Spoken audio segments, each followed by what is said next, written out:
Deus! E aí? Até aqui Deus falou com você? Amém. Está pronta para mais? Amém. É o que a gente acabou de ver, né? A gente recebe quando a gente se dispõe, quando a gente coloca o nosso coração mesmo aos pés do Senhor. E eu vim falar com vocês hoje um pouquinho. O nosso tema, a cura. Quem precisa de cura aqui? Quem quer sair daqui curada hoje? Em nome de Jesus. É com muito temor, muito tremor que eu estou aqui diante de vocês. Porque eu preciso tanto quanto vocês. Mesmo tanto ou até mais. E nós aprendemos muito agora sobre a graça. Nós vamos ver agora a graça que precisa nos transformar de verdade. Porque todo mundo quer todos os dias a graça de Deus. Todo mundo quer estar sendo cuidado por Deus. Mas nós também precisamos nos abrir para isso, prestar atenção nisso. E a vida está corrida, não está? Gente, nós estamos em setembro amarelo, mês do suicídio, quantas dores, quantas pessoas vazias de Deus. As pessoas estão clamando e vazias. E por quê? Por quê? As pessoas não estão conseguindo mais chegar a Deus. A Karine acabou de mostrar, quando eu me encho, eu transbordo. Esse transbordar vai tirar essas pessoas dessa condição. Nós precisamos passar. Vocês foram escolhidas para estarem sentadas aqui, mas não à toa, não para guardar para vocês mesmos. A gente precisa levar para casa, para os nossos principalmente, e estar atento às necessidades das outras pessoas. Amém? A graça de Deus nos sustenta em meio às fraquezas e tribulação. Lá em 2 Coríntios 12:9 diz assim: a minha graça te basta, porque o poder se aperfeiçoa na fraqueza. De boa vontade, pois mais me gloriarei nas fraquezas, para que sobre mim repouse o poder de Cristo. A gente viu, ouviu, aprendeu sobre a graça, mas será que a gente sabe viver a graça de Deus? Muitas vezes a gente fala assim: ah, se não fosse a graça de Deus no meu casamento, ah, se não fosse a graça de Deus daquele vizinho chato, eu não ia aguentar. Se não fosse a graça de Deus no meu dia a dia. E é isso, no final a gente depende, precisa depender. E a graça é um presente merecido. Muitas vezes a gente quer fazer 1000 coisas. A Fer falou da obra, a Fer falou na primeira ministração de hoje, a Fernanda falou que nós, muitas vezes porque a gente é boazinha, a gente acha que a gente merece muito, né? E ela veio falar o tanto que a gente tem que se perdoar também. A irmã Lúcia veio falar da santidade. Quanto a gente tem que depositar as nossas fraquezas diante de Deus todos os dias. Quanto é necessário isso todos os dias. E eu vim falar aqui do sofrimento. Infelizmente, muitas vezes a gente pensa que porque a gente é de Deus, porque a gente conhece Deus, nós não vamos sofrer. Nós não vamos ter aflição. Porque ninguém gosta de passar por necessidade, ninguém gosta de passar por momentos tristes e desagradáveis. E é isso que essa palavra veio nos ensinar. Lá em 1 Coríntios 12:7 diz assim, ó: e para que eu não me exaltasse pela excelência das revelações, foi-me dado um espinho na carne, a saber, um mensageiro de Satanás, para me esbofetear, a fim de eu não me exaltar. Gente, Deus precisa nos ensinar e nós precisamos aprender que a graça dele tem que ser suficiente. A gente muitas vezes acha que não vai conseguir. A gente entra em desespero. Quem tem fé não tem desespero. A gente tem que entregar, aprender a dizer: Deus, a minha parte eu estou fazendo, mas eu vou descansar no Senhor, porque a tua graça tem que me bastar. Essa palavra aqui de Coríntios, Paulo estava dizendo que ele tinha um espinho na carne. Quem será que aqui tem um espinho na carne? Todos nós carregamos algo que parece que não sai. Parece que a gente passa anos tentando e aquilo nos perseguindo. E a gente correndo, e aquilo nos maltratando. Olha isso. Mensageiro de Satanás para me esbofetear. Paulo passou por isso. Paulo foi uma pessoa que foi extremamente, vamos dizer, passou por muitas aflições. Paulo sentiu solidão, sentiu fome, sentiu tristeza. Paulo sentiu, ele foi preso, ele trabalhou duro e ele foi incansável mesmo assim de falar das coisas de Deus, de falar para as igrejas, de olhar para as igrejas. Então essa palavra vem dizer para a gente que em meio a todas as nossas fraquezas, a gente não sabe qual é o espinho da carne de Paulo, a gente não tem ideia do que é. Alguns falam que era no nível físico, outras pessoas falaram que era no nível espiritual. Nós sabemos que ele tinha um espinho e que ele clamou por 3 vezes para Deus tirar esse espinho. Deus não tirou, porque Deus queria ensinar Paulo a ser dependente dele. E hoje Deus está aqui para falar para você que essa sua dor, esse seu desespero, seja solidão, seja depressão, seja medo, ansiedade, uma falta de controle, um humor descontrolado, destemperado. Eu não sei o que você sente, eu não sei o que você passa, eu não sei o seu desafio diário, mas eu quero dizer para você que a graça de Deus surpreende e que como Paulo aprendeu a depender de Deus, eu sei que a gente consegue também. Ele, é claro, tem aqui uma palavra que eu quero ler para vocês.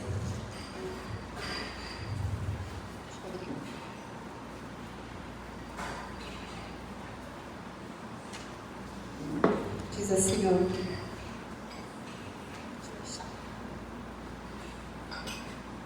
ó, lá em Coríntios 12, 2 Coríntios 12, a partir do 7.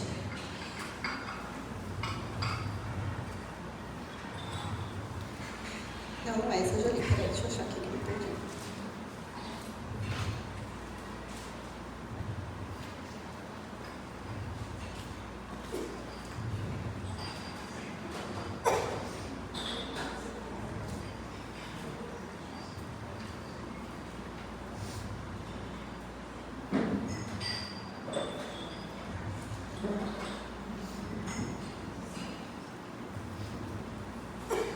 Pois é, subir aqui não é fácil, me perdi mesmo.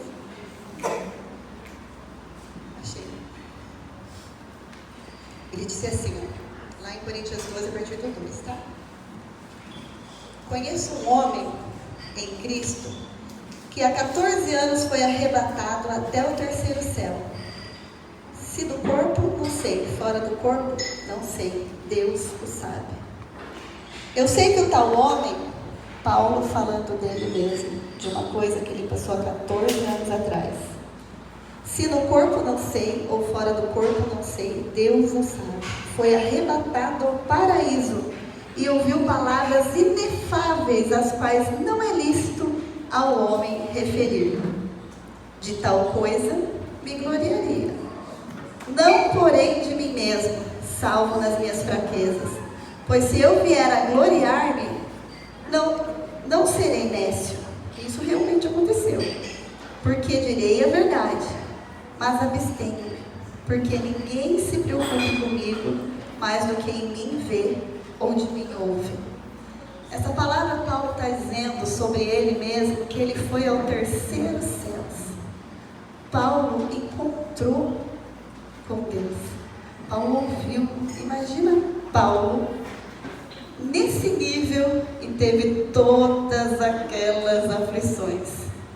Então nós também vamos passar aflição. Imagina nós. Não é verdade? Nós teremos aflições, mas como a palavra aqui veio ensinar que a gente precisa entender que a graça de Deus precisa nos bastar e que eu só consigo na dependência dele.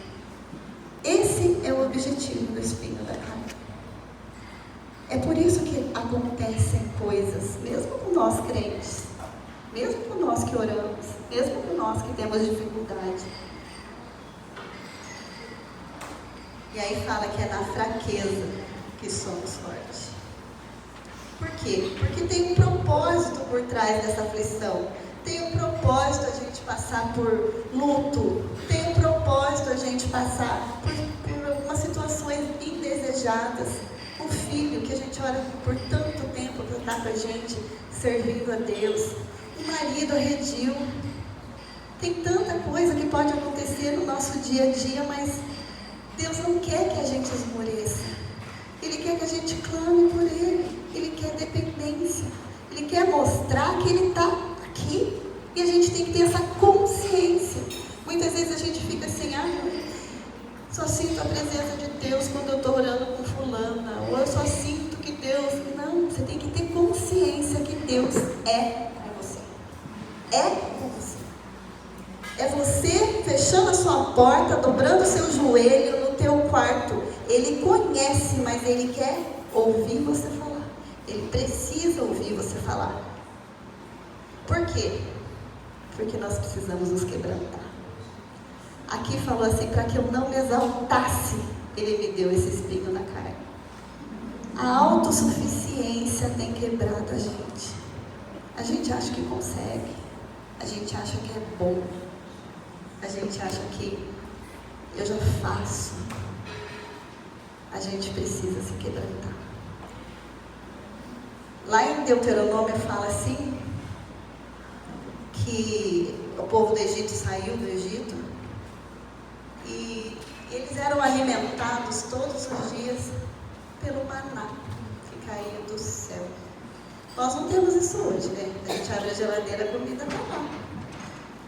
A gente vai no mercado, compra o que a gente quer. E aqui fala assim que eles passavam por humilhação. Eles tinham que esperar o maná cair e catar cada um a sua porção, sem ainda poder guardar para o dia seguinte. Porque a provisão é diária. Não adianta você ir no seu quarto orar hoje, amanhã não. Não adianta você, de vez em quando eu vou no culto. De vez em quando eu confesso os meus pecados. A provisão é diária. Você está buscando o seu maná? A dependência de Deus. Por quê? Porque Deus quer te sustentar. Maná é alimento, oração, palavra. A gente está com mania de escutar a palavra só no celular, só no YouTube. Deus quer falar com você com isso aqui. É você e Ele. Sabe por quê? Porque Ele conhece tudo que tem aí dentro. Ele sabe os planos que Ele tem para você. E Ele quer te revelar. Mas Ele só vai revelar no teu quartinho de escuta. Você e Ele. A gente fica atrás de profecia, fica atrás de sei lá o quê. É você e Deus. Aprende a chegar nele. Sem medo. Autossuficiência. Vamos quebrar isso com humildade. As irmãs falaram sobre perdão, sobre se perdoar, se purificar. A irmã Lúcia falou sobre santidade para chegar na presença. Vamos buscar um pouquinho mais do que nós precisamos. Me incluo. Lá em Romanos 5:20, está dando para ver? Está escrito assim, onde abundou o pecado, superabundou a graça. Deus nos ensina sobre o contentamento. A graça de Deus é dada de modo maravilhoso, mas não desperdiçado. A graça de Deus é nos dada livremente, mas não de modo insensato. A graça de Deus é nos dada abundantemente, mas não de maneira cega. É sério, né? Então eu estou aqui para dizer que nós vamos sofrer dores, humilhações, nós vamos ter fraqueza, nós vamos sofrer desilusões, mas a gente precisa entender que a graça de Deus é suficiente. Eu quero contar para vocês um testemunho meu que eu passei nesses últimos anos. Em 22, no ano de 2022, meu pai morava em Curitiba. Ele já tinha passado por 2 cirurgias, estava doente. E ele acabou fazendo uma 3ª cirurgia. Depois dessa 3ª cirurgia, ele entrou mesmo ficou muito debilitado, ficou internado, demorando muito para sair. E aí eu me lembro que eu estava deitada numa quinta-feira, de quarta para quinta. Aí sabe quando te dá um estalo? Eu virei pro meu marido, estava dormindo, acordei e falei, eu preciso ir amanhã para Curitiba. Ele falou, como assim?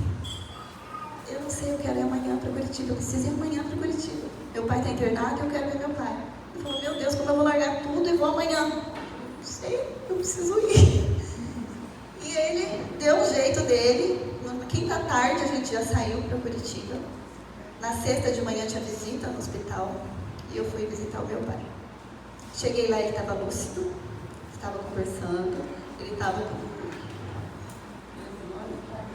traqueostomia, então falava com muita dificuldade. Pedi um cigarro, quero fumar, fazia assim para mim. E aí pediu para tomar água, dei água. O meu filho toca teclado e como os meus filhos não puderam ir, o João fez uma música, tocou uma música e pediu para eu colocar para eu ouvir. Catei o celular, falei, pai, o João está tocando, eu queria que você escutasse. Coloquei pertinho, ele escutou o louvor todo que o João tocou. E aí eu fui conversando com ele de coisas de quando eu era pequena, falando para ele, você venceu. Você tem 3 filhas que hoje são casadas, cada uma tem a sua família, cada um com a sua dificuldade, mas todas nós temos os nossos filhos, a nossa família e estrutura, e isso veio de você. Bem ou mal? Veio dele. E ele escutou. E aí eu disse para ele, eu posso fazer uma oração? Nessa hora o Jefferson também entrou comigo. Aí eu segurei na mão dele, pedi para ele pedir perdão por todos os pecados, pedi para ele entregar a vida a Deus. Você quer aceitar o Senhor como seu Senhor e Salvador? Você quer que Deus escreve seu nome no livro da vida? E ele fazia assim com a cabeça. E aí eu orei. No meio da oração ele foi soltando o corpo, segurando minha mão, fechou os olhos, viu uma lágrima caindo. E aí veio uma enfermeira, aí fiquei mais um pouquinho, ele dormiu profundo. E não falou nem tchau. E aí a enfermeira veio e falou que deu o horário de visita. E eu fui embora. Passamos o final de semana.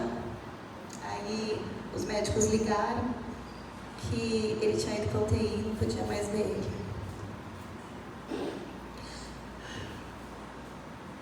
E aí eu peguei e orei, entregamos a Deus e vim embora para Cornélia. Na terça-feira, era domingo, eu vim embora. Na terça-feira, meu pai faleceu.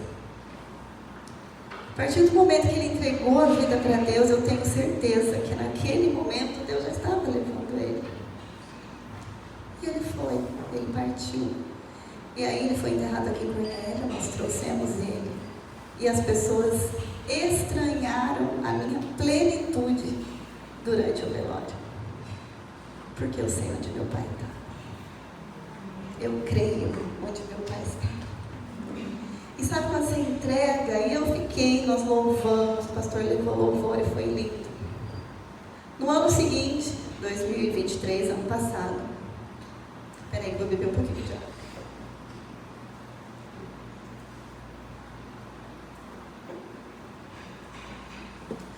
o ano passado, em outubro, eu cuido da minha mãe. Cuidei da minha mãe por 11 anos com Alzheimer.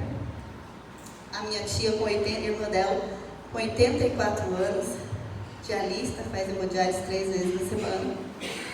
E eu cuidei das duas a vida toda. Sempre. Elas sempre estiveram comigo. Sempre. E aí a minha mãe foi ficando muito debilitada, eu coloquei ela para morar na frente da minha casa junto com a minha tia, para facilitar a minha vida, né? Porque a gente tem que ter vida. Apesar de ter pessoas enfermas dentro de casa, idosos dentro de casa, a gente tem que viver. Eles fizeram a vida deles. A gente também precisa fazer a nossa. E fui levando cuidadoras, toda a aflição possível eu passei. Chegou dia 26 de outubro do ano passado, elas atravessam a rua e almoçam comigo todos os dias. E nesse dia, elas atravessaram a rua, minha mãe entrou. Na segunda-feira anterior a isso, eu levei ela na Tenille, na doutora Tenille, para fazer os exames, levar os exames, estava tudo certo. A doutora falou que minha mãe estava perfeita, que o Alzheimer estava bem adiantado, bem avançado, mas a saúde física dela, não tinha colesterol, não tinha triglicéridos, estava ótima. Ela ainda andava, mas não falava. Andava com um pouco de dificuldade, mas não me reconhecia mais, não sabia quem era eu. E nesse dia, na segunda foi isso, na quarta elas foram em casa almoçar. Entrando na minha casa, a minha tia caiu, quebrou o fêmur, 84 anos. Aquele sufoco. A igreja sabe porque pus a igreja inteira para orar. Tanto pela minha mãe quanto pela minha tia. E levei ela para o hospital, cirurgia, idosa, dialista, aquele sufoco, né?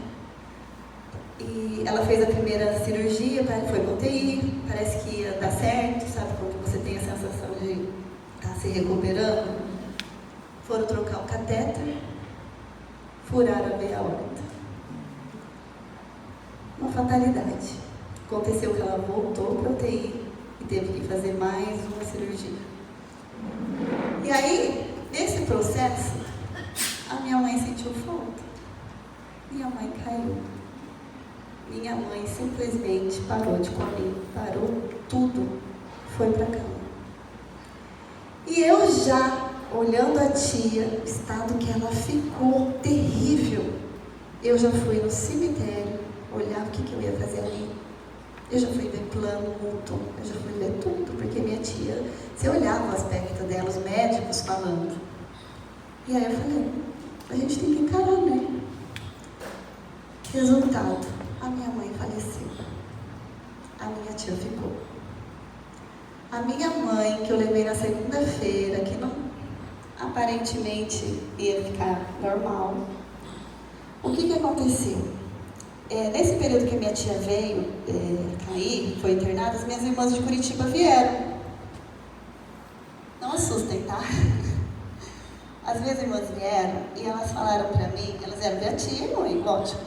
Falaram pra mim assim, Dani, você não dá mais conta de cuidar das duas. Você vai ter que colocar numa casa de repouso, você vai ter que... Precisa de médico, precisa de enfermeiras, precisa de uma coisa mais profunda, você não vai dar conta. Eu cuidei por 11 anos. No finalzinho, eu vou ter que internar minha mãe. E eu não aguentei aquilo, gente. E aí foi uma votação, cunhados e irmãs. Todo mundo votou a favor de internar numa casa. Só eu contra. Eu sou a minoria. Naquele dia eu chorei a madrugada inteira. E eu clamei para Deus. Eu não quero deixar minha mãe sozinha com desconhecido, por mais que eles são especialistas. Ela já estava entrando na sonda, ela já estava paralisando. Eu sabia que o Dr. Jean tinha acabado de ver um laudo falando Alzheimer avançadíssimo. E aí eu chorei, pedi para Deus, não quero, Deus. Mas eu sou uma filha obediente. No outro dia eu fui atrás de casa de repouso, liguei para vários lugares, encontrei um lugar, vou pôr minha mãe lá. E falei com as minhas irmãs, estava meio que encaminhado. E aí, numa terça-feira de manhã, a cuidadora bateu em casa. Isso fazia 2 semanas depois que minhas irmãs tinham vindo, que eu já estava organizando tudo para levar elas. A cuidadora atravessou a rua, deixou minha mãe sozinha e bateu na porta da minha casa para falar: os sinais da sua mãe estão fraquinhos, eu acho que eu queria que você fosse lá ver. Na hora eu já pensei, ela não ia deixar minha mãe sozinha lá para vir bater aqui na minha porta. Ela teria ligado, ela teria... E o que eu fiz? Eu me arrumei, acordei a Ana, a minha filha está aí, a Ana Lígia é médica, eu acordei ela, tinha acabado de se formar. E eu falei: Ana, vai ver a vovó? Aí ela falou: vou. Aí eu estava indo junto, sabe quando te dá um negócio? Eu falei: não vou não, Ana, vai você. Não vou não. Aí eu tenho câmera na casa delas inteira. Aí eu catei meu celular, liguei a câmera e fiquei olhando a Ana examinar a vovó. E ela via isso, ela fazia aquilo, ela ia, ela voltava. Daqui a pouco ela começou a fazer tudo de novo. Aí eu olhei e falei: minha mãe não está mais ali. Aí a Ana pegou e ligou: mãe, a vovó faleceu. Primeiro atestado de óbito da minha filha. Já foi assim, né, na forja. E aí, no túmulo que eu ia enterrar minha tia, eu enterrei a minha mãe. E aí, a minha tia continuou no hospital ainda por quase 90 dias. Ela ficou 120 dias no hospital. Parece que não ia sair nunca. Minha tia está na casa dela hoje. Minha tia está lá, ela não voltou a andar. Ela já engordou um pouco. Ela tem momentos que ela é bem lúcida, mas tem momentos que dá uma apagada. E eu continuo cuidando dela, os cuidadores que estão lá. Minha filha me ajuda exageradamente. Todo mundo em casa participa. E eu sei que foi as orações da igreja. E por que eu estou contando essa história para vocês? Porque a gente precisa aprender a se apropriar da graça de Deus. Eu vi a mão de Deus na minha vida quando eu tive um estalo. Você já viu? Você já teve isso? Uma intuição que eu tenho que fazer algo. A intuição é o Espírito Santo. Eu tenho que ir para Curitiba. Graças a Deus, Deus me deu um marido companheiro que conseguiu me ouvir e fez de tudo. Eu senti a graça de Deus sobre mim.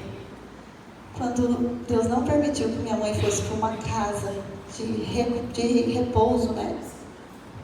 Ficar lá, porque não tinha o que fazer. Ela nem estava comendo, frufrada. Ia para um lugar, talvez. Mas ela não sabia nem se era frio, se era calor, se era dia, se era noite. E ela sempre sorriu, gente. Sempre mandando beijo, isso ela não desaprendeu. Sempre sorrindo. Eu senti a graça de Deus quando eu ainda estou lá, olhando e vendo a minha tia viva, até quando o Senhor quiser. Eu vou mostrar um pouquinho delas para vocês.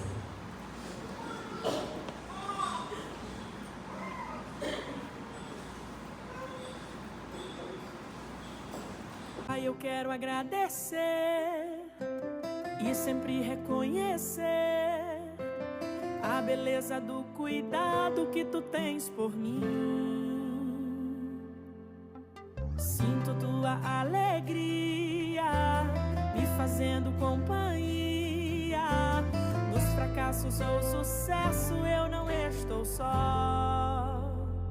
Como um renovo no meu ordinário, isso é mais que extraordinário. Oi, gente! Misericórdia, tudo graça, bem? é favor. Oi, André. Merecido.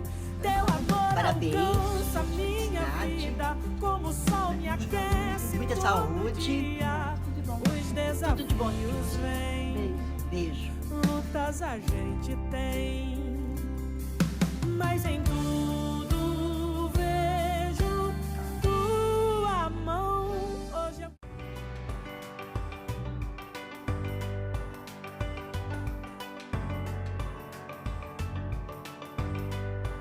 Feliz aniversário. A vovó te ama.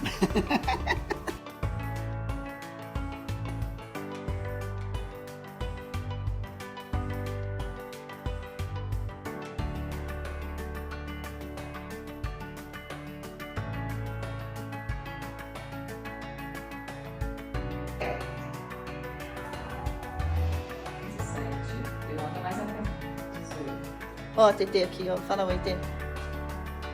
André e Adriano. Oi, meninas. Tá tudo bem. Tudo bem? Fala, aqui tá tudo bem. Aqui não tá, não. Olha lá, tá deitadinha e vai dormir aqui. Então tá bom, manda beijo.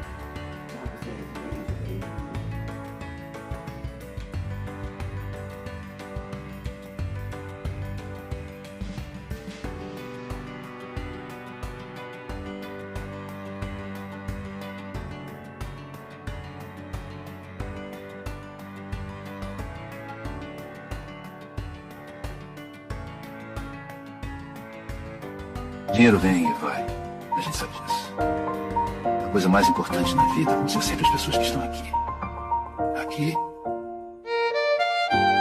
E agora. Todo mundo quer adrenalina, mas a realidade é a família. A sua família.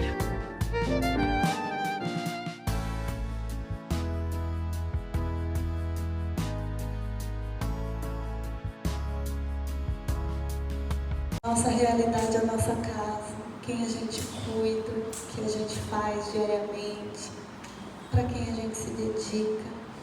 Será que a gente tem olhado só para o próprio umbigo? Será que a gente tem cuidado dos nossos, como Deus quer? Porque todo mundo vai. Ninguém vai ficar. Daqui a 100 anos, nenhuma de nós estamos aqui. A não ser as de 11 anos, que também pode ser. E nós precisamos nos apropriar dessa graça de Deus. E eu não sei o que você, de quem que você lembrou, qual dor que você está sentindo, o que passou pela sua cabeça agora, o que você quer clamar a Deus agora. A graça dele sobre você, para te ajudar, para te confortar. Está se sentindo desamparada? O desamparo, aquele buraco, aquele vazio que a gente sente que parece que nada preenche, é roupa, sapato, comida, tudo. Aí parece que nada preencheu. Isso é um desamparo. Quero dizer para você que você tem um pai maravilhoso, que nunca te desampara. Nunca, em momento nenhum. Ele está lá para te guardar, te proteger, te ajudar, te fortalecer. Ele disse que, Paulo disse para Timóteo que eis que não te dou espírito de covardia, mas de poder, de amor. Timóteo era tímido e Deus queria que Timóteo fosse. Deus não, Paulo queria que Timóteo desse conta. E eu estou aqui para dizer para você que você também dá conta. Ansiedade pegando todo mundo, espírito de suicídio. Senhor da glória, atende o nosso clamor. Nós estamos precisando conhecer verdadeiramente a graça de Deus. É a graça que nos importa, e é a graça merecida. Não é pelo que eu faço, eu sou pecadora. Não é porque eu sou boazinha, não é porque eu faço alguma coisa por alguém, ou porque eu cuidei da minha mãe, ou porque não tem nada a ver. A graça é quem Deus é. Ele derrama porque Ele é assim. Não depende da gente. Não depende do que eu faço.